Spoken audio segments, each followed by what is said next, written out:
Hey, everyone, and welcome to episode 293 of the 8-Bit Geek. If you're new around these parts, let me clue you in on what it's like around here. 8-Bit Geek is a lot like inseminating a cow. What? Whoa. You know how it goes. No, I don't. Please Your, explain. your papa comes in to your My room papa. early one morning, Wait, what? and you're getting your Fortnite on, and he's like, it's time. You get dressed, and you head down to the barn. After playing Fortnite. Uh-huh. He hands you a long hand condom. I'm sorry? It stretches to your shoulder, put it on. Lubes up your entire arm and then lifts the tail. In you go. Elbow deep. Just getting that cow pregnant. Then you pull that arm out and it's just covered in God knows what. Dripping everywhere. Just some nasty shit. Then it's right back to Fortnite. And that's 8-Bit for you. What? I'm Jeremy. And with me today are two men who can't orgasm unless they perform insemination on one another. Wait, like only on each other? So like we can orgasm with anyone else but just me and Doug? That's a fucked up life right there. That would be pretty fucked up. It also wouldn't explain Especially my since kids. like he's over there and I'm over here and we're both like hetero life mates. Like kind of fucked up. I mean, I don't know. I don't know what to expect on that, but I mean, my mind's been opened up today. I'm Kevin. I'm Doug. So in the chat, Blakey says, "Oh hell yeah, now I'm wet." And then Reezy says, "Well, my kid can't hear this." Yeah. I hope your kid isn't listening to this show anyway. Most adults can't hear this. That's true. Thanks, Jeremy. Hey, I just know that I do it a lot for Ryan. I know he's sitting back just laughing when he hears this. Eventually, in 6 months, when he catches up, Yeah, that's true. Yeah. So I've been a little under the weather. My voice at the beginning of that intro was great, and then it's gone south from there already. Yeah, So- sounds about right. I do apologize. But other than that, we've got a great show for you guys today. We've got some great announcements coming up as well. Stay Yes. tuned for that. And other than that, I just wanted to really check in with you two before we get going. When was the last time you two orgasmed together? Together? Together? Comic Palooza. Yeah, 18. It wasn't back yeah. in May. Yeah, it was the Dutch rudder action, dude. That's pretty much it. As long as you don't make eye contact, it's good. That's right. He Wait. helps me out. I help him out. So It's a victimless crime, really. you're face to face? No, I said we're not connecting eyes, man. You don't make eye contact during a Dutch rudder. That's right. Yeah, you're right. Did you? Did I just blow your mind right there? You're like, yeah, you're right. I've been doing it wrong this whole time. I've been doing a reverse Dutch rudder, I guess. You just grabs him. Give it to me. Well, 293 episodes in. If this is your first time, this is what it's like. I'm so sorry. No, I apologize. It's not always like this. No, it's not. It's more poop jokes than It's a lot more poop jokes than A anything. lot more. There's so much poop. But if you did get some enjoyment out of that intro, it's mostly to grab your attention. That's what it's there for, and to pull you in and really say, I fucking like these guys already. Or the opposite. God, what a bunch of mature fuckwads. I'm out. Yeah, that sounds about right. That's the. You've got 3 minutes to decide if you're in or not. Most of the time, though, yeah, they're out. But sometimes we get that one, and that one is all we need. That's right. So if you do like what we're doing, our bandwidth is purchased by and supported by Audio Boom. They also host our podcast. Go check them out. They're wonderful. They're our sponsor, and we love them to death because, without them, we would have to pay for you to hear us, and that's not cool. Oh. If you don't want to check out Audio Boom, That's cool too. We're on Spotify, iTunes, Google Play, Stitcher Radio, and anywhere else that you find podcasts. We're going to be there. All you got to do is look us up, hit that subscribe button, hit that notification bell, and become part of that notification squad. You can follow us on social media at Kev loved that. You can follow us on No, I was cheering. Someone in the chat said, Black Bagged said, "Hey, I quit my job so I could finally make it to a live show." # priorities. So I went to go like this, and I hit my mic boom, and it's like I hit my finger on it. No, that's $10, man. That's $10. Pay for that. Wait, do I pay $10 or do I get $10? No, you pay $10. Pay $10. You break it, you buy it. Yeah, you break. Well, that's the thing. Like you didn't break No, it. it's fine. You just hit your.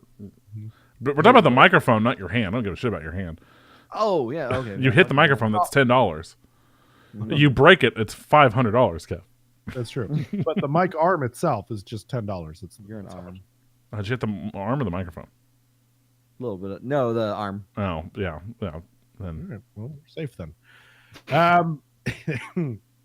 We can also find us live every Monday night right here on Twitch. We record it live. You can come be a part of the chat. That's a lot of fun to jump in there and talk to everybody. We do a fun thing every week that's connected to misconnections, which is... Sorry, I had to cough there for a second. Whole sick thing. You can throw bits at us, and we'll read your voices that you tell us to read on the misconnections. It's really fun. But So far in the lead, Zektax with 70. yep. One of his donations was 69. Nice. Nice. We wanted to talk a little bit about what we got coming up, which is really cool. We have 8-Bit Secret Santa. Yeah. Our community is one of the best things that we've got going for us here. I cannot say enough about the quality of people that we have part of this thing. It's almost, I liken it to being a band and you have this hardcore fan base, right before you get to that echelon where you're playing fucking super stadiums and shit. That's them. They're sitting there pushing you to the top. I love the fans. They're the fucking best. And we're putting on a Secret Santa for them. It's going to be a lot of fun. You have to go to the Discord in order to sign up. We have the Discord there for the community to talk to each other, to hang out and interact every day. But it's also got the sign-up form, how to get involved with the 8-Bit Secret Santa. It's going to be a great time. We have over 20 people who are already participating in the Secret Santa. And sign-ups just happened like 5 minutes ago before the show. We launched it. So get in there. You get a chance to get something from somebody. You get to bless somebody with something else that maybe they've been looking for. It's going to be a lot of fun. The fun thing about it is that the 8-Bit Geek staff is also going to do this. We're a part of this, so you may end up with one of us, or we may end up with one of you.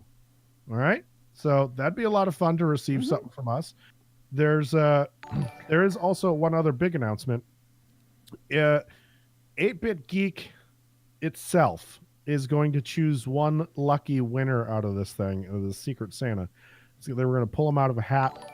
You're going to be the kind of inaugural mega Secret Santa winner, because what's the cap at for the gifts? 50. $50. So whoever gets 8-Bit Geek, whoever we, the actual network gets, we're gonna fucking blow your socks off, because we're gonna treat you on a little bit of a shopping spree and make it worth your while. Okay, so do that. Sign up. You have a chance to either get one of us or become get the big Christmas. It's not like super big. Don't go fucking crazy. We're not buying you a fucking house. Not yet. That's next year. We're just testing the water, dipping our toes this year. Ratty's asking, does it have to be 50? Ratty, if you pick me, you can spend whatever you want, buddy. No, I think 50 was the limit, I believe, right? Like, we don't want you to spend more than $50. You can spend, I think, whatever you want, really. Yeah, I would say minimum maybe $10 or something like that. But I would say it's more about just the heart of the gift, really. Like trying fuck that. I want the gift that's $50, please. Thank you. Send me a $50 gift card. Send me a 50. I would rather take some really cool, like, heartfelt stuff than a gift card any day. So Oh yeah. That'd be really cool. Fuck that. Give me gift cards. I got shit I need to go buy. Just kidding. Ratty's like, what's $10? yeah. I don't know. He doesn't- $10. Liam. You- So 10 squid, bruh. I don't know why I said brah. Hello there. Brah. Thank you for So that yeah, come be a part of sexual 8-Bit Secret Santa. It's a lot of fun. We're gonna have a good time with it. Sign-ups end December 4th, so make sure you head on over to Discord. It's on the website at www.the8bitgeek.com. Check it out. Join. You don't even need to chat in the Discord. You can just sign up for the Secret Santa. Oh, cool. Let's see. We've got some other shows on the network you should check out. We have 8-Bit Saga, Divas Dropkicks and Dives and Brayberry Tarts. Kev, don't you have an announcement as well? Yeah, but first off, it's quid, not squid. Thank you, Jana. I would like to think that the UK pays for everything in Squid. Oh man, They just Jana be lay, world leaders. At 10. that point, man. Or, 10 squid, please. oh they just man, lay a fucking squid down just dropping it like a fucking hockey game. on the fucking. All right, here's 10 of them. Yeah. So, for you Patreon folks, if you haven't seen it already, there's a little teaser in your inbox for 8-Bit Brawl Season 2. For everyone who hasn't seen it yet, become a patron. Go see it. It's pretty fun. But also, the announcement was made November 28th, Season 2 begins of 8-Bit Brawl. It's a Wednesday night. It's going to do the same time as it did, I believe, like 7:30 p.m. Central Standard Time. And there's going to be new characters, old returning characters, all kinds of fun. I'm trying to up the ante. I got a little bit more customizable options this year so I can have some fun stuff like money in the bank briefcases. So just, it's going to be awesome. But November 28th, Wednesday, November 28th, 8-Bit Brawl Season 2 is starting back up. You're awesome. You're awesome. It's so, dude, it was so much fun. That Patreon video, if, like I said, if you're a Patreon and you haven't seen it, go watch that video. It's really fun. It's the start of who gets to be the Money in the Bank winners, or who gets to be the Money in the Bank holders between 8-Bit Geek and the Saga crew. So it's pretty cool. Pretty neat. I'm not going to spoil anything other than that. Okay. So I was trying to do something fun for the Patreon, but I can't. I'm not allowed to do it, which kind of sucks. What? I was trying to do a new tier in Patreon, and I was trying to do a $0 tier, and so that way we could do kind of like a Black Friday kind of thing, and where all content for next week would go out for, to everyone, not just the people who pay, but to kind of give everybody a preview of what it's of what we have. Well, you can technically do that. You just, when you post stuff, you set it for public instead of tier system. Oh, that's true. Yeah, I guess I couldn't we? Yeah. Mm-hmm. Okay. All right. So check this out. We'll announce that to them. Lots of announcements. Next week, not this week. Next week, we're gonna set everything to public to allow people to enjoy and see what we have to offer. And that way, if you want to become a patron, you may be a little bit timid to join. You're like, I don't know if it's worth it or not. We're gonna give you some content for free. That way, you can see exactly what we do for the Patreons and all that. So all you have to do is follow us over on Patreon or go to the website. All the information is there. All next week, we'll give you the diner for free. You'll get the pre-show, the post-show for free. The Saga comic. We can change the first 2 pages that are out to free. The first 2, you have to go back, but I mean, like 2 weeks. But Right. we'll make those available to the public as well. Okay, we'll do the first 2 pages of Saga comic for free. So that way everybody can kind of get a chance to see what we're doing over there. That'd be a lot of fun. Okay, let's do some misconnections. Yeah. Every week we take real ads from the misconnection section of Craigslist. We read them in funny voices. I have to sneeze. These are completely real. We don't edit them in any way, but we definitely can't make this stuff up.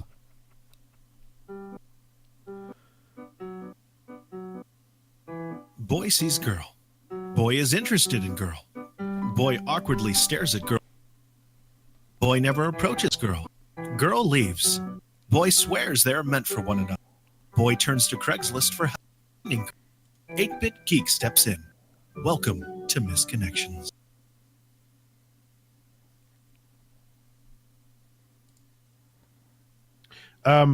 This week, sorry, I was reading the chat and then there was a sneeze thing. So this week, we have Mr. Crush Paradise came in first place last week. He said Doug has to do Herbert the Pervert. Yes. I'm trying to get the whistle down.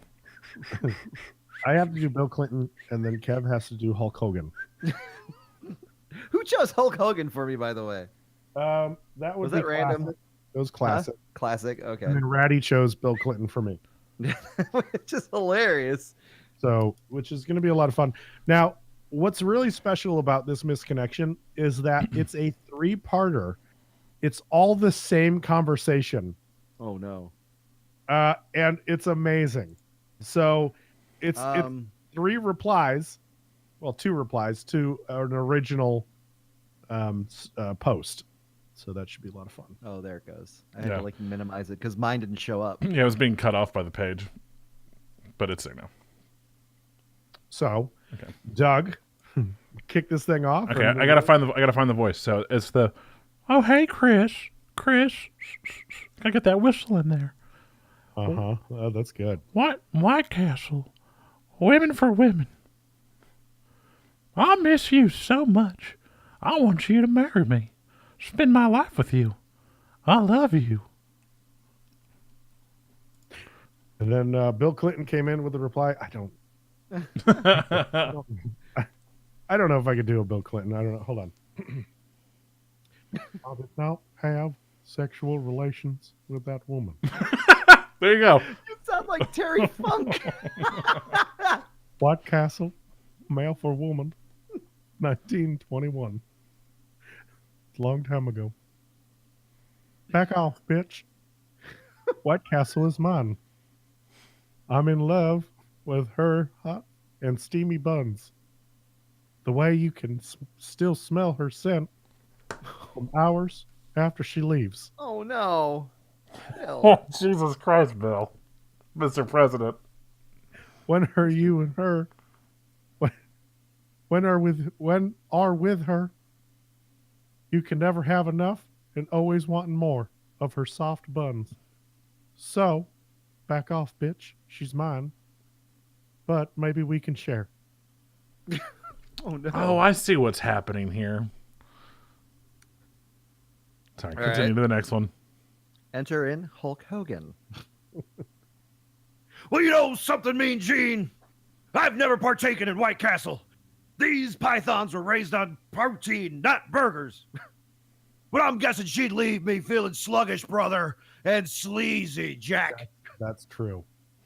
She's probably not good for social life either. You know something, Mean Gene? I definitely recommend using protection, brother. Pepto-Bismol or the like. Much love, Hulk Hogan. Much love. That's something that Hulk Hogan says. I finish every tweet with much love, HH. Looking that up now. Unless it's Terry Bollera. Then I'm dropping N-bombs all day. Jesus. Oh, God. See, Hulk Hogan's a good, upstanding American. Terry Okay, now Bollera. you've gone into Alex Jones. Yeah. You found out it was me, Austin. It was me all along. Alex Jones. Oh, son of a bitch. Yeah. The conversation clearly became about White Castle. Yeah. It was all about the goddamn restaurant. Yeah. Because the second one's like, oh, it's so gross. And then it was like, oh. They're writing about the restaurant. Let's get into some top box office here. I guess some people are disappointed with the way that Fantastic Beasts and the Crimes of Grindelwald have performed. I guess it made 62 million. That's pretty good, but I guess it's the lowest Harry Potter quotation mark of the Harry Potter franchise in the franchise. I guess. Yeah. Kind of snuck out, I think. I didn't even know it was coming out this weekend, to be honest. Yeah, I mean, my whole like perception of time is off. So I didn't realize that this week was Thanksgiving week until like Sunday. Yeah, that's true too.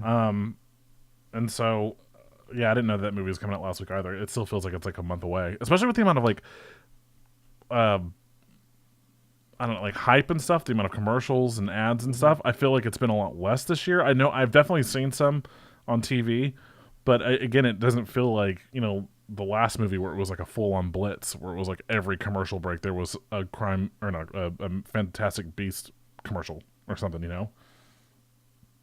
I agree with that. Yeah, they pimped the first one like crazy. Yeah. Mm-hmm. So this one, That's yeah, what I'm saying. Yeah. this one, yeah. I don't know. I wanted to go see it. I had a choice. Well, I didn't really have a choice. I tried to talk Ashley into seeing Fantastic Beasts, but we ended up going to see Instant Family because that's what she wanted to watch. And sometimes you get a, sometimes after she watches 18 superhero films, I think I could give her one. Yeah. So How was it? well, I'm glad that you asked Oh, your boy's in it. because the window's open, baby. Oh, God damn it. No. Hey guys, what's going on? No. Hey, You know, Mark, are you sick too? Yeah, I got. Oh God, this is really bad to do. It's a terrible idea. Yeah, for sure. Like I'm all in. I gotta go. Bye. He's already gone. I think this is the best episode ever. I can't do his fucking voice while sick. It's terrible. The movie was okay. It wasn't anything. It wasn't anything special. It was heartfelt. It had its moments. It was a good family, not family film. Boy, I can tell you what, they get away with a lot in a PG-13 now. Oh yeah. Oh, yeah? Holy shit! There was There was Like more than one? Because I thought you only get like one per PG-13 movie. there was F-bomb. There were a lot of shits. Oh, yeah, that's part There of it. was a lot of talk of masturbation. Yeah, that's okay. That was a fun ride home with Colin. Dad, what's masturbating? You know. Dad, what's meth? Oh, shit, Dad. What's So, meth? yeah. Well, I mean, he's gonna watch Breaking Next Bad. time you go visit Uncle Kevin, we'll take you to you to a place. You'll see it. Yeah, I mean, it's a drug, dude. Like, do you not have that's- Dare? that's- Do you not have Dare programs? Oh, dare to keep kids off the streets. Maybe. Drugs. I think he's had that.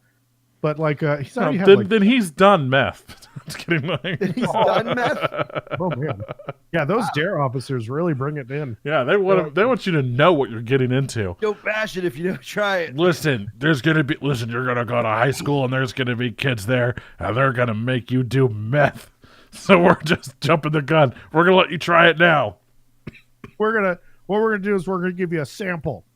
And then you're gonna know what to look out for. That's what we're doing this You week. want another sample? Okay, here you go. Next week, Sure.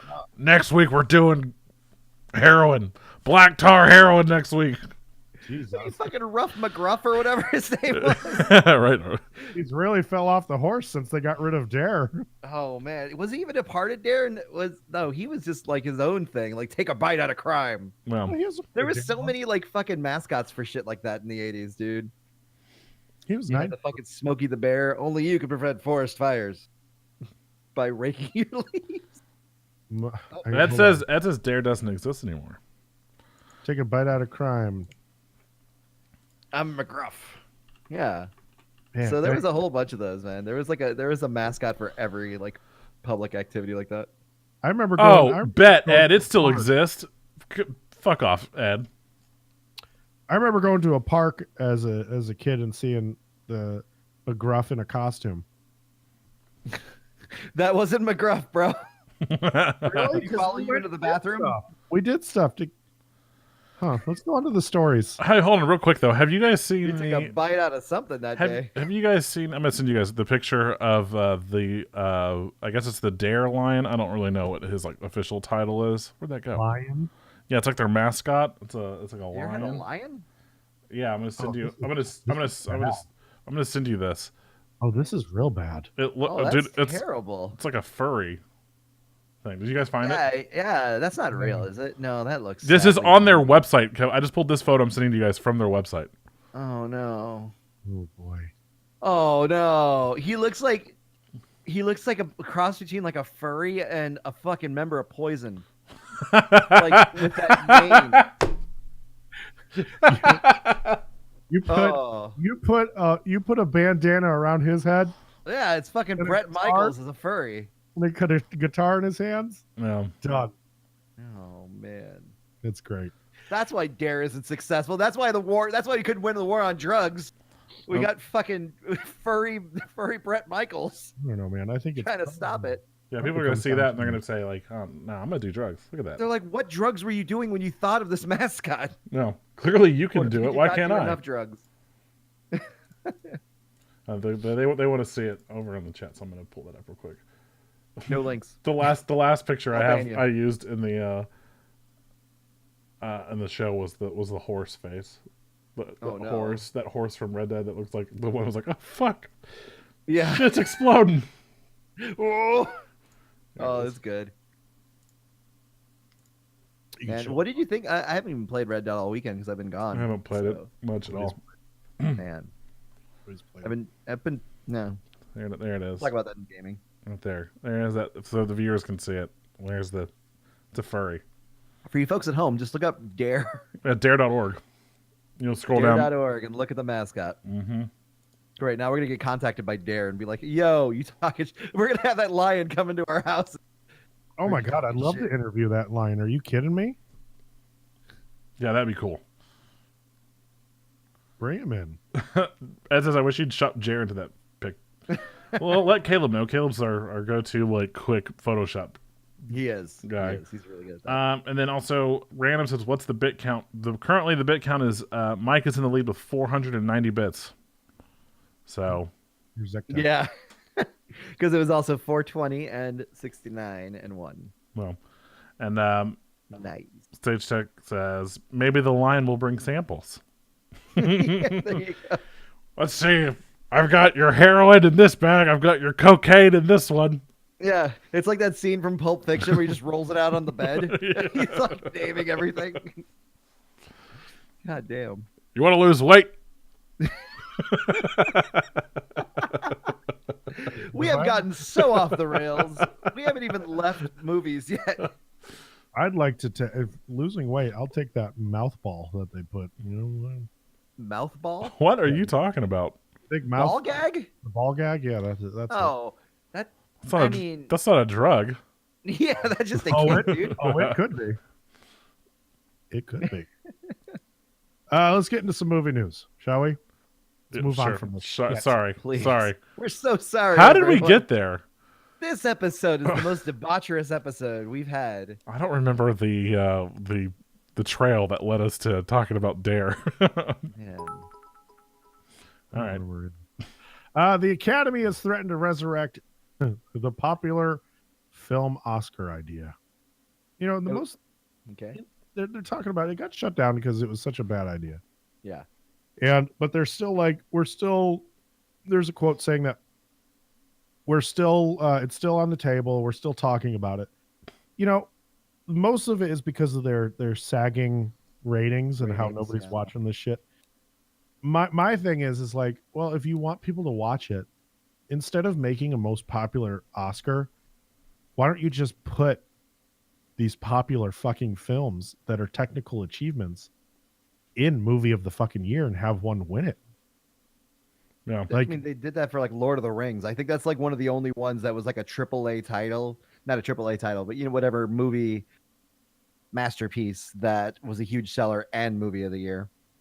I think Return to the King was the one that won movie of the year. yeah, but that one wasn't even that was just a favor. That was like a, hey, I'm sorry to Peter Jackson, because everybody said, because the second one is where everybody said this shit is like needs to be a contender. Two Towers was amazing. It got snubbed, and so then the next year, when Return of the King came out, then all of a sudden the Oscars was like, well, we gotta give them everything, and so he like swept the Oscars, and so it was more like a, hey, we're sorry about, you know. But I think that you know, I get it. Like the Oscars are famous for artsy picks and, you know, really great film and shit, but you have to start admitting to yourself that a lot of these superhero movies or big blockbusters, some of them have just sensational storyline. Well, and sensational casts too, like great acting casts. Exactly. It's not like it used to be, and so I think that they have to be let into the door and into the conversation. It's not enough anymore just to nominate them for nomination's sake. I think it's time for you to start recognizing the work that these people are doing on these films and how good it really is. You know, just because it's not a dramatic film from beginning to end, some would argue that like the second Captain America movie should have won Oscars for performances because of the fact of I mean, it was such a great film minus the act. I mean, minus the superhero, still could have been an amazing espionage movie. Mm-hmm. You know what I'm Totally. saying? We've said that before in the past. So I think it's important that the Oscars kind of move away from this fucking tradition of only worrying about the smaller films or the artsy films. I think all of them are worth taking a look at. Not to say that But those those should still get exposure though too, because those are still phenomenal films. You know, yeah, like they are, and that's what I was saying. Like, yeah, I'm like not, Hidden Figures and like the last couple of years, Moonlight and so all that stuff. Like yeah, it's they deserve a look, but also these bigger films do too. That's all. I agree. I'm looking at the last winners for the last ever, and just some of the ones that I'm just like, I forgot that they won. But I don't know. There's some pretty big title movies. Maybe not like Lord of the Rings, Return of the King like size, but like Gladiator, you know, Yeah. The Departed. You know, again, there's some pretty big movies on here. Obviously, like Titanic and stuff like that. Braveheart, even. But that, I think someone here like that one, like Unforgiven. Like I watched Unforgiven a couple weeks ago, and it's a western with what's his nuts, Clint Eastwood, and it was a good western. But best movie of the year, 92 must have sucked dick, or 91. Yeah. It wasn't a great movie, but like the year before was Silence of the Lambs, and the year after is Schindler's List. So I don't know what happened in 92, but The fall of cocaine. People started cleaning up. yeah. Gruff McGruff came around. Yeah. He's 90. lighting up the crime, taking a bite out of that cocaine crime. Yeah, that's when he showed Hollywood, up. it's time to clean you up. Well, and then he went away, and that explains why Argo won in 2012. Studios are looking to shrink the home video window in 2019. What the hell does that even mean? Well, so video on demand releases. You know how it used to be? It'd be like a 6-month window, or Oh, maybe okay. I get what you're saying now. from I understand. theater to video on demand or on DVD or whenever it came out. Yeah. So they tried to do this. What was it? I think I read it in in 2017, the studios and the theaters were close to signing a deal that would enable studios to release their movies on demand weeks after the theatrical window, but the deal fell through. And so now they're looking to, kind of shorten that again. So that way they want to make as much money as they can out of it before people forget that the movie is actually out. I don't know. I think that the wait is fine. I don't mind waiting. I think it gives it time to be in the theater. Why alienate that because crowd? they're not seeing the return on the people that aren't going to go see it in the theaters. Like, so their thought is, let's make as much money as we can up front. So you'll get the people that want to see it in the theaters when it's in theaters, but then the people that either don't want to go spend money in a theater, maybe don't live near a good enough theater or whatever, can then get the film at home soon after, while it's still fresh in their mind because they were just seeing trailers and previews for it. It being in the movie theater. Like, the 6-month thing, I mean, like, that's the thing, is like you forget in like 6 months about a movie that you saw in the theater or you didn't see or whatever, so you forget about it. So unless you see a commercial or an ad for it somewhere, you may totally miss that movie came out on DVD or Blu-ray or whatever, digital, And so, like, yeah, I understand the quick turnaround. I mean, because I'm not going to go see Fantastic Beasts in theaters. Not in theaters, not right now. I'm surprised. But if it was available, in like 3 weeks at home, I would have a better chance of seeing it sooner instead of having to wait 6 months until it's out on Plex. Here's an interesting one. I was thinking about it, and so what about like Blu-ray releases and everything? I assume they would have to take a little bit longer on that because they would have to like kind of they have to add all the extra features. And it's like a lot of video on demand. It's just the movie, right? They don't ever do like when you get a video on demand that you get like behind the scenes or whatever. Extras come with a Blu-ray, right? Netflix is actually working on that now. Really? Yeah, Netflix announced that they are working on including behind the scenes stuff now with their service. That would be cool. They just released a behind the scenes like feature thing for what's that show called? Stranger Things. And yeah, I have so like I bought Rogue One on Blu-ray and it came with a digital code, and so I added it to my Amazon library because I don't know, why not? And it has all the special features. They're all at the end of the movie. So at the end of the movie, there's like 20 minutes of special features. Oh, and it just kind of just plays, just like just plays through it. Yeah. See, that's interesting because that's the one thing that's the one drop off I've had when I switched from Blu-ray to digital, is like that I'm going to lose all those extra behind the scenes features because no one really has those. But if they're going to start supplying them, that's even better. Then I'm all for this. I haven't purchased a DVD or Blu-ray in years. It's been a while for me. It's been almost a year for me. I think like when they came out with the Phantasm 4K edition and then like Phantasm 5, I picked those up together. I think Rogue One might have been the last movie on DVD I bought. Yeah. I think it's one of those things where, we all think that people are buying physical copies, but you go into Best Buy and it's shrunk down to like one fucking rack. Yeah. For their Blu-ray section and their DVD section. It's almost non-existent anymore. Yeah. And so, watch a lot of stuff online. I mean, so yeah, if the internet ever goes down, it's like, well, shit. I guess thank God I still have all my TV shows on DVD, the collections and stuff. I still have I boxed up a lot of my movies a couple of years ago because it was like I haven't watched. I've kept a couple of the collectors ones and special titles that like are just special, and I kept those, but like everything else went into a box to a garage sale or something. But like I kept all the TV shows though, so we have all of Friends, we have all of like Gilmore Girls and Scrubs and stuff like Game of Thrones and stuff like that. Yeah, we sold pretty much like I would say 90% of our collection, and it's just we've gone digital. I mean, it's just so much easier, the accessibility.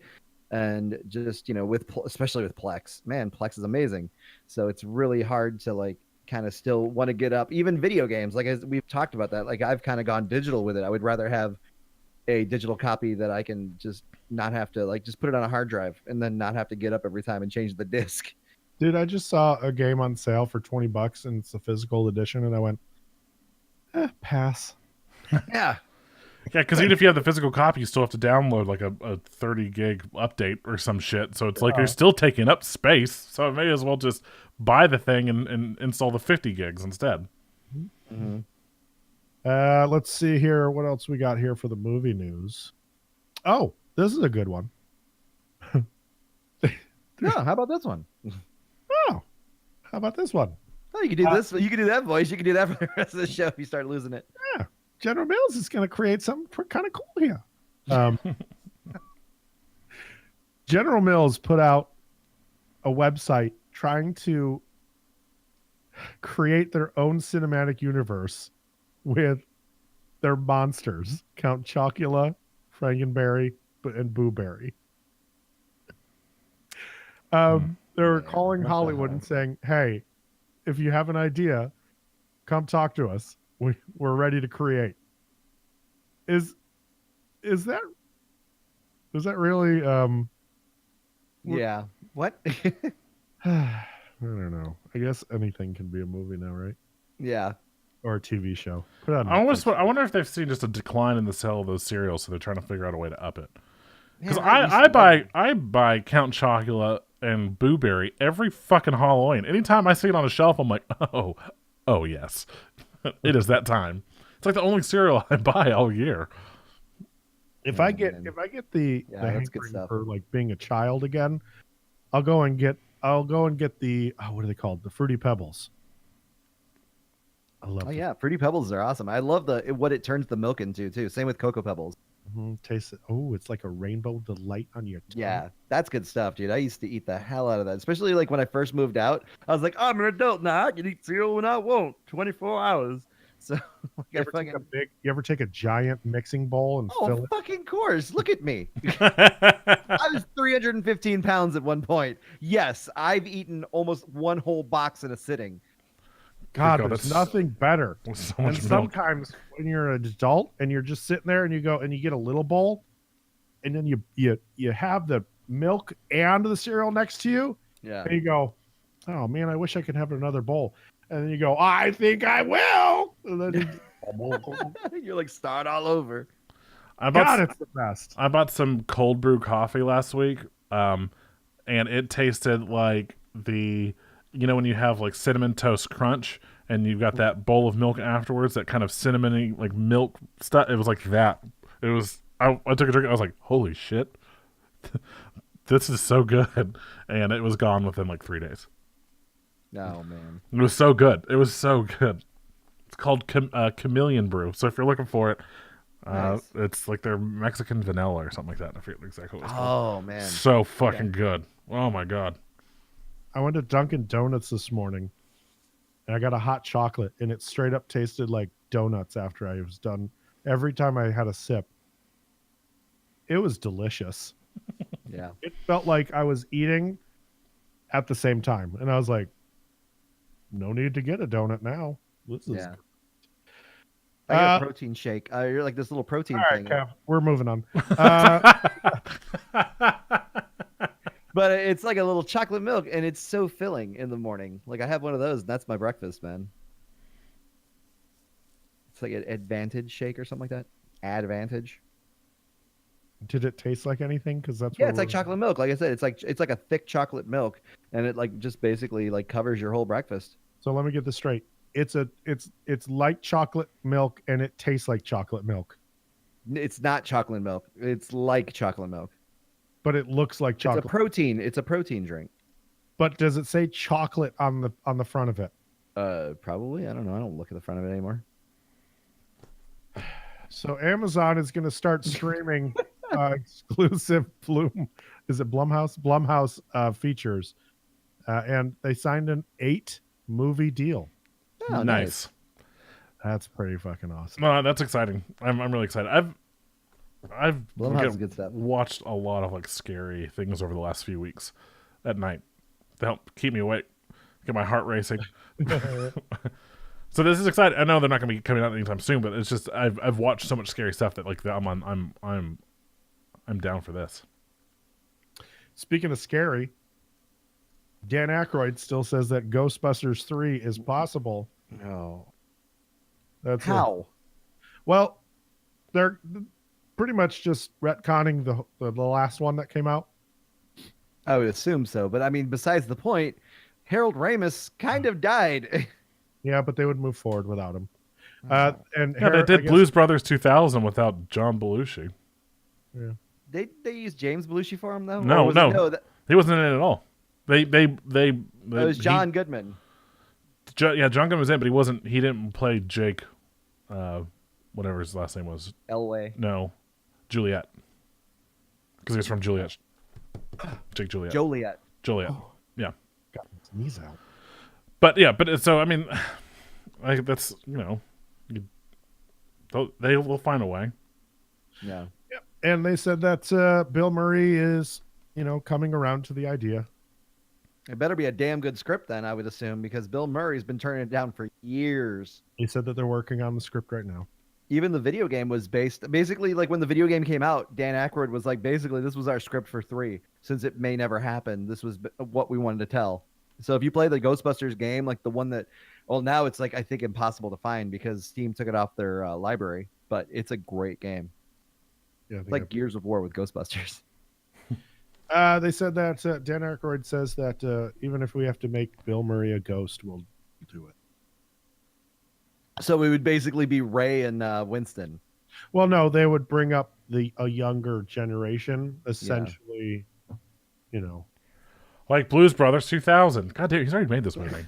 Keeps going back to Blues Brothers 2000. Well, this is Dan Aykroyd, and it just he said he's already made this movie. It would be Bill Murray's baby. It'll be great for the kids. Let's see. We have a new Lex Luthor Mm-hmm. in Supergirl, and that would be John Cryer. If you don't remember him, he was in 2.5 Men. Yeah, That's weird. it's a really surprising, but Oh. Weird choice. I can't picture him being a dick though. And that's the thing. It's like you look at the photo of him. All right, you're bald, cool, white man, cool. So you're on point so far.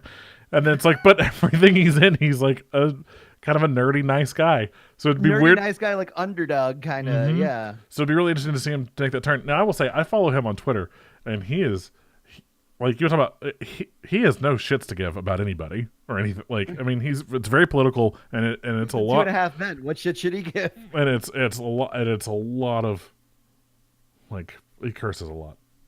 I just wish that they would have brought back Michael Rosenbaum. I know, right?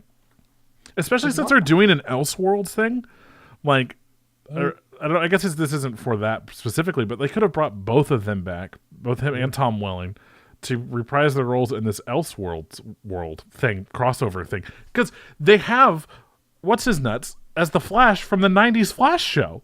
They showed him in his fucking like original like Flash costume. Mm-hmm. So why not bring back those two as well? And maybe they've kept them in wraps and they will be in it. We just don't know yet. How fucking dope would it be if they opened the show with "Do you believe?" No, wait, that's that's Cher. Cher. What is it? How awesome would that be? Yeah, it'd be pretty fucking sick, but I don't understand what that has to do with anything. What was that what song? I'm thinking about, right? Shit, what was that song? Oh fuck! I have no clue what you guys. And I love music. What the hell? It's the intro to Smallville. Remy Zero. Hold on, I got it. It's on the show. Hold on, I gotta play it. Well, I gotta save me. play it. Somebody save me. Now I gotta play it for the actual. Yeah. Nobody can hear it because. Oh. Yeah. The podcast will, Kev. That's what we're talking about here. Always worried about the goddamn Twitch. I'm worried about the millions of people on the podcast. Yeah, I found that. I went to my iTunes library because I knew I had that song. It's like, I have that. So I typed in Smallville and found it. Bring it back. Make it happen. Sorry, Twitch. I love you too. Wasn't shitting on you. I was shitting with you. Yeah, we were pooping together. Let's talk some video games. Microsoft is I guess they're getting ready to release a discless variant of the Xbox One. Hello and welcome. I think I said this when this got announced. Welcome to what, 2013? Yep. When this is exactly what they wanted to do when they launched the Xbox One. So essentially what they've done over the past 5 years is slowly and quietly launched one feature after another where people are on board with it all of a sudden. And they're like, oh yeah, it sounds great. So we're getting what their original vision was. Well, it makes more sense in 2018 than it does in 2013. They jumped the curb. Is that the proper saying to it? Because like in 2013, internet wasn't all that great. Like, I mean, even fiber wasn't really out anywhere, even in Kansas City. So it's like all these downloads and stuff. It takes forever to download this stuff, and people have caps and everything like that. Thus, not wanting to what? Kev, I'm raising my hand because back in episode 125, you made the same argument. And then what the fuck? How do you know back in 125? We shot you down back then, and we're going to do the same now. Yeah. That's such a bullshit excuse, Kev. 5 years ago. Oh, God. Oh, the internet. Oh, it was so terrible. Oh, 5 years. Oh, my God. It was so slow. It was so slow. I don't know. That's not what people cared about. People just didn't want to give up their fucking their discs and stuff. Yeah, remember the big thing Sony did was they came out with their big thing was they came out with a disc in a box and went, "Hey, can I borrow this?" And then they handed it off to their friend. And they're like, "Oh, look, now we're sharing." And then everyone in the crowd fucking went crazy for it. Yeah. Because they were so pissed off that Microsoft didn't want to do that. Even though they announced that you can share your libraries with your friends, people lost their minds because they were like, "We don't have a physical copy." Yeah, I how easy it is. So I as a dumb idiot, when I bought Red Dead Redemption, I bought it using I guess I had a different account set up on my Windows Store on my computer. Because I bought it for Xbox, right? And not my Xbox account. Because for whatever reason, I have two fucking accounts. Don't know why. And so I was like, fuck. So I went onto my Xbox, I set up that account, and then downloaded the game and played it on my account because since that account was on my Xbox, it shared the games automatically. So you could literally, with your friends, just go log on to their machine and then download their games or whatever game they have available that you can then share on. And like, yeah, it sucks because you can go in and you can like fuck with their settings if you're an asshole. But, you know, if you're like a family or whatever, like you buy the game one time and then like the 7 or 14 or whatever amount of people, I forget what it is, that you can have on a single Xbox, all can play that one game. Like, you don't have to buy it once, you don't have to buy it 14 fucking times or whatever. It's just, it was so fucking simple to set up, and then like I didn't have to like log out. I just switched over to my account, and then like boop, there, it was still there because I downloaded it and I could play it, and I get the achievements. It's my save file, you know. That's, you know, so it's Yeah. it's all the stuff they wanted to do. And I remember at that time being like, everyone's shitting on this. This is fucking stupid because this is the way it's going, and here we are. Yep. I mean, we knew it was all going to happen eventually. I will bet dollars to donuts the next console will try this shit again with no discs. Oh, it'll be. I mean, they've already announced that it'll probably take, not this one, but the next one will be no discs. I mean, because that's just the way it is. That's the way it's going. It's just, and physical media, man. I mean, like I said earlier, it's kind of going in, Yeah. and like it's going to collectors. Like there's still collectors doing it, but it's really, especially now that The collector's editions don't come with the fucking game anymore. yeah, no, that's only if you're EA. And then also They're testing the waters, man. How many people will buy the collector's edition without the game? like the thing is, like the Xbox and PlayStation learned from Steam. Like they started like really building up their online stores and having amazing deals that outshine the brick and mortar physical shops. So I mean, sometimes it is better. Like right now, today I got WWE 2K19 for PlayStation, so I could just chill on the couch with it. The deluxe edition, which came out at $90, was half off. It was $45. And it's like, and the game's only been out for like a month. Yeah. It's like, yeah, dude, how could you pass that up while you go back to the store? Like if I went to GameStop today, $90, you know?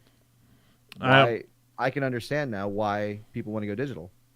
Yeah, it's just better. Now, I can see again an issue with I think as long as like we have people overseas, whether it be like military and stuff, that do not have access to the internet the way that or you know, in the speeds that we do here in the States, I think that will be a disk drive, because I know that was a big complaint as well, is that those that were stationed overseas, you know, in the middle of the desert or wherever, they may not have internet to protect their privacy, to protect them from, you know, people finding out where they are if they're not supposed to, you know, be, but they still take their PlayStations and their Xboxes and stuff with them. They just can't connect to the internet, you know. The only problem with that is that we're living now in a generation. We just talked about it in the pre-show. Fallout 76 has a 48 fucking gigabyte patch. And a lot of these games where you insert them and you're expecting them to play, you have to download the game first, or you have to download. Well, but that's well, if it's not connected to the network, how does it know that it needs a patch to run? Why would it not just, you know what I mean? Like, you'd probably get whatever is on the disc. Because some of the games have to be installed first, and then they have to. Some of the games have to download data first in order to complete. That's true, but at the same time, like obviously there must not be that huge of an issue. I mean, I feel like we'd hear more about it from especially those people, and I don't know, you know, I'm sure there's probably a Reddit somewhere where like there's people bitching about being overseas and not being able to play these games because they bought it, and even though they're not hooked up to the network, they have to download, you know, another 20 gigs worth of data, which is so stupid to me. That's why the Switch is so important now. Just buy a Switch; those fucking games just work. You put them in. Yeah. Right. Leave it to Nintendo to keep it keep tradition. Let's see. Sony will be skipping E3 for the first time ever in 2019, and the internet went crazy, but I just went, oh, well. So they're going to go the Apple route, and they're going to go to the Nintendo route. Yeah, they're going to have their own. They're going to just do their own thing. They've already been doing their own thing, and I think that they also probably don't have, you know, when you come out with a new product nowadays, it has to be a spectacle, right? And so E3, yes, it provided that spectacle. But here, Sony can control it. Sony can choose when to do it, and where all eyes are only on them and not comparing it to what's coming with Xbox. I don't know if that plays into their favor. I don't know if that hurts them, but what it does do is it limits the kind of you only get with E3. It's like, okay, well, you get the spotlight for one evening and then that's it. Sony can do whatever the fuck they want now and stretch it out or spend as much time as they want on something. So as much as I loved doing the E3 things with you guys, and like we used to stream it and watch it together and like, oh shit, yeah. Like we could still do that. It just won't be around that time, but it's kind of that's the only thing that kind of bums me out. Yeah. Thoughts? That is the bummer, yeah. But I mean, it was like how we used to be anticipated for Steam sales back when they had flash sales and everything. And it sucks. It's kind of just taking the steam out of everything. no pun intended. Yeah, but I mean, I'm just reading the quote from them, and it feels so full of like hot air bullshit. You know what I mean? It's just like they're just blowing hot air up our asses. Where it's just like. PlayStation fans mean the world to us, and we always want to innovate, think differently, and experiment with new ways to delight gamers. As a result, we've decided not to participate in E3 2019. We are exploring new and familiar ways to engage our community in 2019, and can't wait to share our plans with you. So what you're telling me is that E3, like 2-3 years ago, opened up the doors to non-industry people, like just fans, to come onto the floor and go to the panels and stuff. So your fans are more interactive with you now, and you pull out. Cool. Go like it's bullshit. What they didn't like that they didn't get to control, I guess, maybe how many people or who got to see what and who got to do what, and they didn't get paid for it, or whatever. Like, so they're going to do their own thing. They're going to charge people to go to it. They're going to charge an arm and a leg, and they're just going to make money off it instead of going to a huge convention and like a huge event for literally the entire gaming world, gamers and studios. I bet you it'll be something like PlayStation Con. Yeah, I mean, they've had that already. Like, they used to do PlayStation Experience or whatever. They would do it in December. This year was canceled or something happened. Mm-hmm. Yeah, we talked about that a couple of weeks ago. Now we know why. Yeah, but as long they're probably going to make some announcement. Yeah, as long as they stream it and we can watch people getting up and moving to different areas. Oh God, that was such a fucking disaster. I'm really glad I didn't go to that, like at the theater, because that would have been just like that was such a shitty one. I'd say, I mean, listen, Sony did this with the PS2. They're doing it now with the PS4. I hope that they learned from their lessons from the PS3, but maybe they don't. Maybe this is a great thing. Maybe they're going to end up, thinking that they're so badass that they stumble again, and then Xbox comes back and just fucking overtakes them again, and it'll be. Dude, I mean, they've got a lot of momentum. Like Microsoft is killing it right now, and they're the thing that they're like now with this updated backwards compatibility stuff going on, like. I just repurchased Final Fantasy 13 because they threw in an Xbox One X patch that basically like updates the graphics, updates the all the cinematics in the original version that came out in like 2008 were all 720p. Now they're all like either 1080p or 4K. Like all this stuff for Xbox One X, like they're doing good for the gamers now. They may not have started off good or with gamers in mind, but they've definitely got gamers in mind now. They still don't have games. No, but they've got that's their problem. But what they do again, like kind of what he's saying, like the reason why, like I would want to go get an Xbox One X, I mean, is for the native 4K for Red Dead 2, and then also the 4K patch for Red Dead 1. Like, are you kidding me?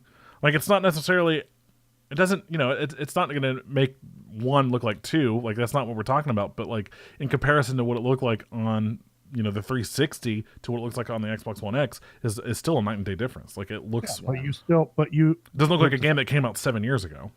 But the thing is, you haven't bought it for that. Like you still haven't bought it, right? You know what I'm saying? Because I'm poor as fuck, Jeremy. Like, I'm not Kevin who can just go drop money on bullshit he doesn't need for no reason. I had an $8 credit. I had an $8 credit. It was $8. I had $8. I said money well spent. He's like, well, I've got this $8. Might as well put it towards an Xbox One X. No, I'm talking. Oh, I was talking about the Final Fantasy. I'm defending my Final Fantasy. No, I don't give a shit about that. I was talking about the Xbox One X. Final Fantasy 13 it's on sale right now for $8. And the PS4 VR. I love that. I still use it. What are you talking about? Okay, sure you do, Kev. PSVR. Sure, Dude, PSVR. last Sure you do, month Kev. you said that you were burnt out on it and you didn't like it that. No, I was talking about the Vive. No. No, I was bought I a was talking Vive? about the Vive because I have no room in my office to like do all the stuff that the Vive like is good for. Hold on.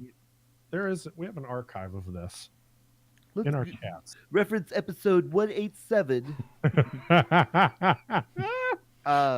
Maybe. I mean, I put things down, and plus I've got a fucking huge backlog of games that I'm still going through. I'm still going through Red Dead to I still need to play. I still need to finish Spider-Man. I was hoping that was going to be on sale, but it wasn't.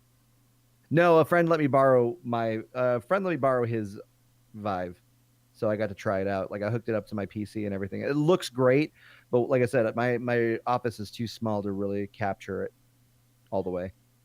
All right, let's move on here. It looks like Nintendo's Reggie filibuster aim bot is dashing any hopes for the N64 Classic. He says it's not happening.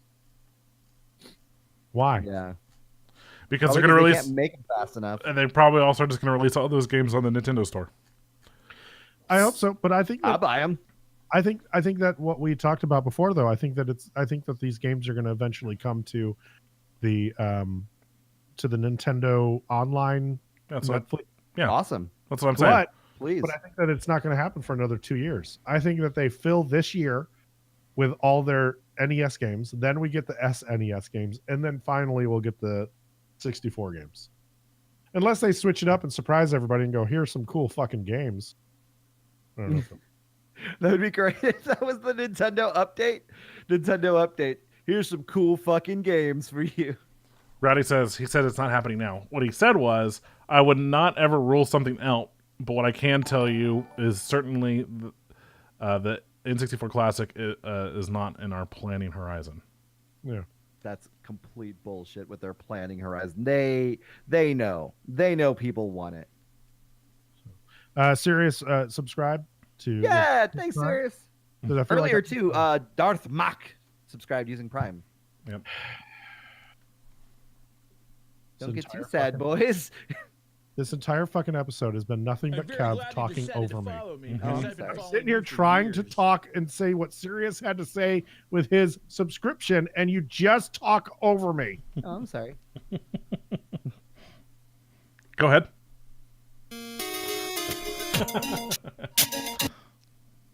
CBS is going to air a Video Game Choice Awards next month. That's pretty. Yeah. Gaming making it to the major networks. That's an important thing, I think, to solidify it more as being a part of pop culture in a major way. So that's pretty cool. Hosted by Carrie Keegan too. Yeah, Carrie Keegan, director of Twitch Studios. You don't know who Who's Carrie that? Keegan? She's a actress, isn't she? You gonna make fun of me for not I'm like, knowing? yeah, Carrie Keegan. And then you say, "Isn't she?" Carrie Keegan is an American television personality, actress, writer, and producer known as the host of Up Close with Carrie Keegan. What? The Morning Buzz Live and VH1 panelist. What? Yeah. That sounds about right. Good job, CBS. All right, cool. No one knows gaming more, I guess. It couldn't be worse than that year they got Joel McHale to cover it. Listen up, nerds. Here's some awards. I'm not a huge fan of DJ Wheat. DJ Wheat. Yeah, from Twit. He's all the E3 stuff. Oh. I think he was also in that that episode of oh shit, what was that show called where they did the esports thing? It was like the Oh yeah, Netflix I don't show. like this guy. Yeah. He's just not very. He's a good journalist. He's just not a very good personable person. He's not funny. I know who you're talking about before I even see this picture here. Let's see here. Oh man, yeah, that's the guy I was thinking of. Yeah. He's a weirdo. Now, to be fair, so like, because I watch Twitch and stuff during like the E3 coverage most of the time, since it's no longer like on Spike or whatever. I also go to like IGN. Kind of go back and forth between them, since they kind of have the constant like coverage going. and he's always on there. And out of all the people on the Twitch panels, I think he's one of the favorites of mine, which is not saying much again because like I don't care for him, but like everyone else I have is I don't find very good. But at least he's very knowledgeable about video games and the industry because he's been doing it for so long. But like he's just not very personable. You know what I mean? Like if I found myself talking to him, I don't think he and I could have a conversation. Yeah, because it's just like, eh. But I find that a lot with a lot of the hosts that do these fucking shows and do the internet shows for IGN and all that. I mean, yeah, everyone's knowledgeable about it, but it's so cringeworthy. Yeah, if you're not smooth. Yeah, if you're not like, I don't want to say engaging, but if you're not personal, again, it's kind of like, someone said something about Greg Miller earlier in one of our chats. I think it was Mike posted something about Greg Miller, who used to be on IGN or whatever. He's getting kind of funny now, I think. Yeah, he's got another podcast thing doing. He left IGN like a year and 2 years ago. Like, I didn't like his coverage of E3 stuff either, because again, while he's super knowledgeable about video games and the industry and all that stuff, the dude is not fucking funny at all. Like, he's not funny, and so he thinks he's funny. I guess someone out there thinks he's funny, but his segments would always be like super lame and boring, and the people that he would interact with also could tell they didn't think he was funny, and they wouldn't like engage in his jokes and his prodding and like the things he would try to get out of them when he would talk to them about their video games or whatever at E3. I don't know. There's something about like video game journalists. If you're not the McElroy brothers, I guess at Polygon, then you just quit. But even they Adam quit. Sessler was really good. Yeah, and they quit Polygon. Like, they don't work there anymore. They're not even that good anymore. Whoa. Adam Sessler and Morgan Webb were fantastic together. Like, I miss seeing them talk. Like, I could listen to them. They still stuff cover like it. Do they on what? I never see. I never know where they're working at. They have their own E3 coverage. Both of them work together on E3.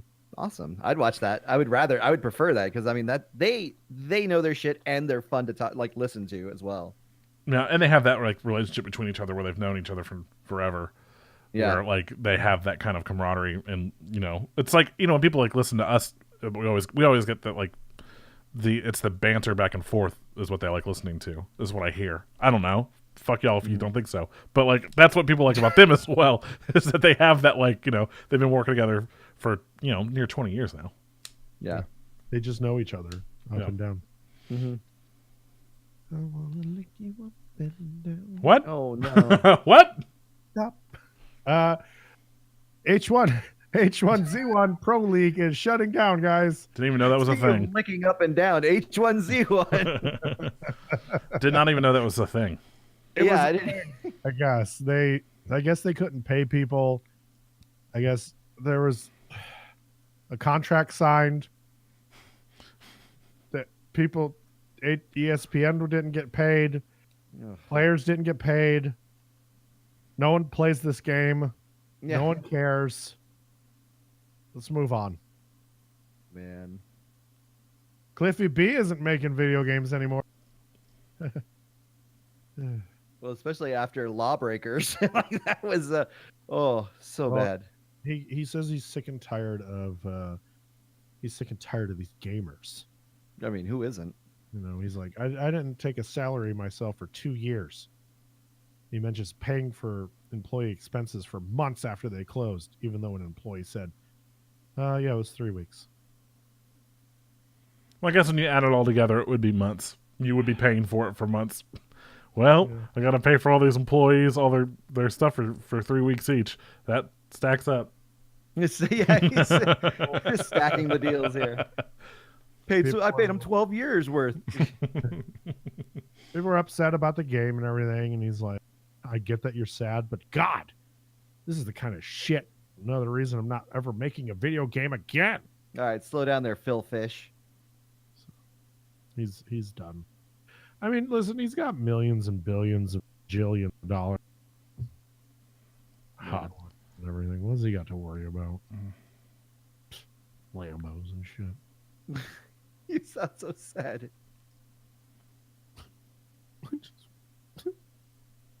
PUBG, guys. Hey, you remember when we talked about PUBG a couple weeks ago, and it felt like a couple weeks ago, and they had this whole campaign that said "Fix PUBG," right? It It was focused on fixing the core of the game, making sure that it was running right, not worrying about selling other shit and like just fixing the game because that's what people want, right? Mm-hmm. Yeah. They've ended that campaign. They are no longer worried about fixed PUBG. They're going to be shifting focus for next year. Well, so I'm reading on a little more, and they say that on the client performance front, the team saw fairly large improvements. The average time to load one level has dropped from 14.4 seconds to 5 seconds, 5.6 seconds. Environmental effects, vehicle destruction effects, hit effects, smoke effects have been improved, and they're planning to improve on weapon-related logic and effects as well. So they have made some fixes and changes. I saw, I don't know if you guys know Break. He's another Twitch streamer. He's part of TSM, that pro gaming team or whatever. They have teams in like every league, whether it be like Dota or Overwatch and all that stuff. So it was like him and like Smack and all these other guys. They're part of the PUBG team. And he said like he hadn't played PUBG in a while because of the issues with the game, and that I guess some improvement they made recently. He said it made it feel like a completely new and fixed game, even though he's like, I know that there's still issues with the game that I can see, but he's like this huge fix that they did that like no one's giving them credit for. He's like it's been amazing, and it's changed. And he's like it's brought me back into the game. It's changed how I feel about the game. Which is, again, I mean, this is someone who I say he's a pro player, but they don't do tournaments all the time. And in fact, right now, like I've been watching him. He's been playing what's that? Black Ops 4 or whatever, like nonstop recently. How much did they pay him to say all that? I don't know. Probably a good amount. Yeah. That was the amount they were going to spend on the rest of the fixed budget campaign. No. They're just like, we'll put it out there. I guess they're still having desyncing issues. I guess they're trying to fix that with the November said. I guess it's less frequent now after a November 7th patch. I keep still having that problem where I wouldn't spawn in, like the screen would be black, but I would hear everything, and then like it would get to the point where I just sit on the plane, and then like right into the end, then all of a sudden like I'll appear, and then I'll get shot because everyone thinks I was AFK. Me too. I haven't played PUBG in months. I haven't played it in years. It's been a fortnight. It's been a long time. Let's see, man. If we played one match of Black Ops 4. Yeah, I was gonna say we can't even play Blackout together, let alone getting back into PUBG. I spent $59 on that game for you. Mm-hmm. The problem is like think of the time that it came out though. Like what else has come out since then? Everything. Nothing. Red Dead 2, Pokemon Let's Go, Diablo 3. Like none of us have played anything since Diablo 3 came out. I've been playing a lot of Diablo 3. Yes. So, speaking of old games coming back out, this is our last story of the night. We're going to get out of here, but stay tuned for the after show where we're going to have a Q&A, and we'll let you know about who won for this week's Misconnections. EA is going to remaster their first Command and Conquer, their first two Command and Conquer games in 4K. Awesome. Because when you can't sell any of your newer games, you go back and you remaster your older one. that's right. There hasn't been a new Command and Conquer game in years, though. That's what they should be doing, man. Yeah. Those games, I mean, they got to find a way to kind of reinvent the RTS, especially now in this MOBA age. Mm-hmm. Yeah, I guess the RTS did turn into MOBAs, didn't they? Yeah, like it's kind of Pretty evolved much. into it. Yeah. Huh. But with now, I mean, it's kind of a return to, like, if you think about it, it's kind of a return to RTS because we have, mentioned at BlizzCon, they're bringing back Warcraft 3 Reforged, and now you have EA doing Command and Conquer. I mean, those were the two juggernauts back in the day of RTS. That's why it's happening. Yeah, I was gonna. Yeah. Hey, remember when EA, like a couple of years ago, was about remastering Mass Effect? And they're like, no, we're not really into the remaster business. Mm-hmm. Yeah, when your other titles don't start selling, you go back to ones that did make money and you remaster Yeah. them.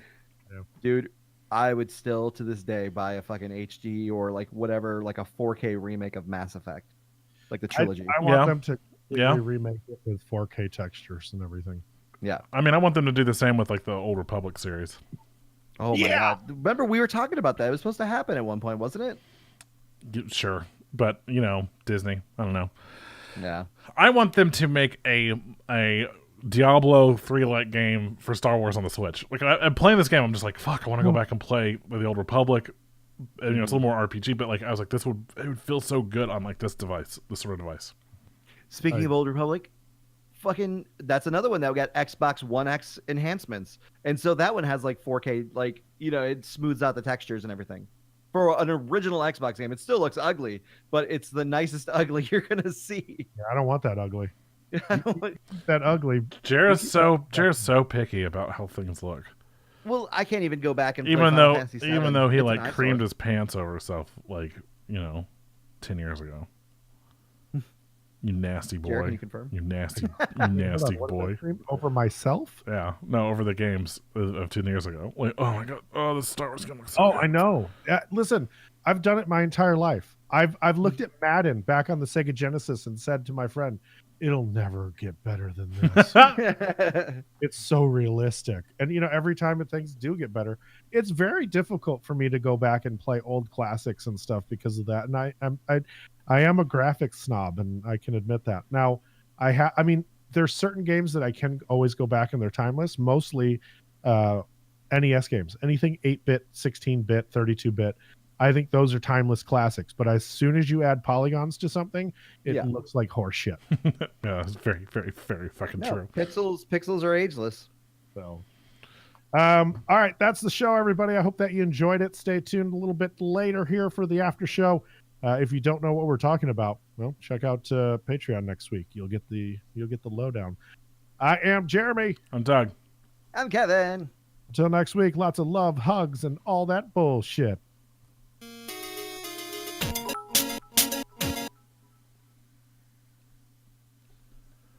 Oh no.